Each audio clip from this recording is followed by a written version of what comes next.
Howdy folks. So I told you I'd be doing another video, and I am. This is going to be pretty short. So one thing that I had the epiphany of the other day. Not all police departments have body cams. Not all officers in various police departments have body cams. And some officers switch them off and forget to switch them on, or switch them off and deliberately switch them off, whatever. I'm not going to get into the ACAB thing.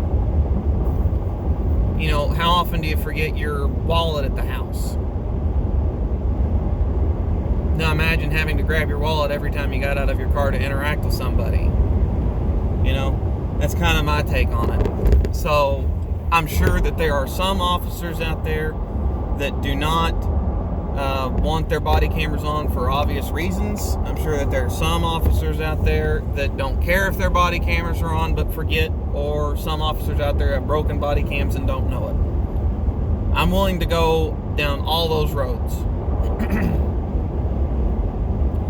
So anyway, I had an epiphany the other day, and all the interactions I've had with cops, and I've had my share, we'll just say that, most of which stem from heavy right foot, have ended good enough. There was one cop that was convinced that I was trying to run, and he had to go back and watch his, this was years ago, he had to go back and watch his dash cam footage, and I actually knew Kentucky state law on certain things better than he did, and so I was able to legally get my way out of a ticket, or out of arrest. I got a ticket for speeding, which I was, and I'll admit that, but I got my way out of arrest that night. There was another time, and that cop, he wanted to arrest somebody. Pure and simple. There was another time I got pulled over for doing the speed limit in a high-profile vehicle. I've owned trucks my whole life. I've always had a truck in the driveway. Cop pulled me over for doing the speed limit in a windstorm. And I also had a busted tail light. Someone had put the trash can behind my old truck. I didn't realize it. I backed up into it, didn't realize I'd done any damage, but it cracked the taillight, water got in, shorted the bulb. I'd found out about this literally like a day or two prior, and I'd been busy. So I had to, you know, save up, and I was broke at the time, I'm a broke kid. So I had to save up a couple bucks and go buy a used taillight lens and get bulbs and swap it out. And so cop pulls me over because I signaled to get in front of him, but I had a busted tail light. The lens was just cracked. It wasn't like completely shattered out. And that cop since he had nothing on me but defective equipment, and on top of that, I'd actually pulled into the driveway where I was heading before he lit up behind me, and so he couldn't do anything to me because that's entrapment in most states, including mine. So even if he had me doing whatever driving violation, he could have written me no ticket. And so he had a very confrontational attitude the entire time. So he, the vibe he was giving off, he would like nothing more than if I'd come out taking a swing at him. But yes sir, no sir, yes sir, no sir, yes sir, no sir. And he had to let me go. With essentially a warning to fix my truck. Well anyway,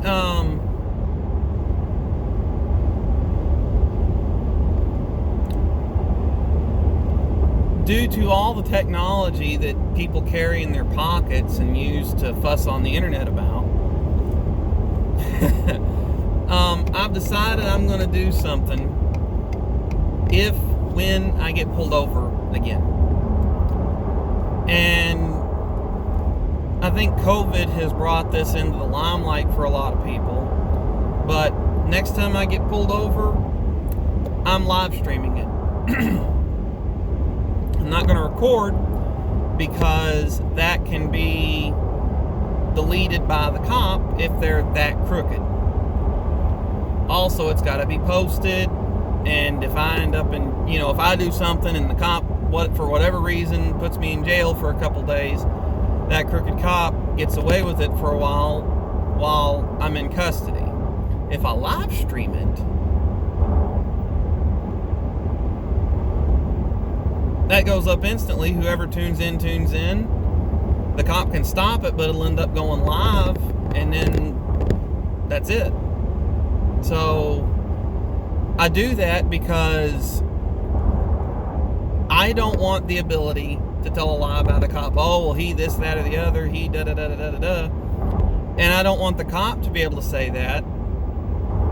And I want the cop to be held accountable. So next time I get pulled over, I'm live streaming my interactions with the cop. I can't guarantee I'm going to get their face. I can't guarantee I'm going to get any good camera angles.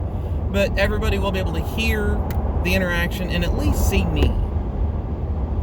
So that's something that I have decided that whenever I get pulled over next, that's something I'm doing. Hey, officer, how you doing? I do or don't know why you pulled me over. I do or don't, whatever the situation is. So that's something I've decided I'm going to do. Let me know what y'all think about that. I think that's an easy way for people to hold themselves accountable and hold cops accountable. And the reason why I say that is there was one ticket in particular I saw. Woman goes live right after she gets pulled over and starts just crying and screeching and carrying on. The cop pulled his gun on me, held it to my head, was threatening me, calling me racial slurs, da-da-da-da-da-da-da. That cop was wearing a body cam. The police department that employed this cop posted the video to their social media of the interaction, and the cop was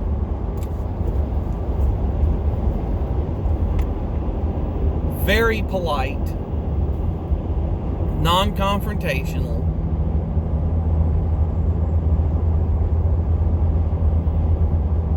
very easygoing during the entire interaction. And the woman was, we'll just say, not in the best of moods. But no one is when they get pulled over, so I'll overlook that. But you get my point. So that's just something that I wanted to say I'm going to do because, the cop may or may not have a body camera. May or may not be on, may or may not be functioning. And the cop may or may not know any of that about his body camera not being on or not functioning. So I'll know my phone's on. So anyway, I wanted to say that. Hope y'all are having a good day. Thanks for tuning in for another Cruise with Smooth. Catch y'all next time. I am out of here.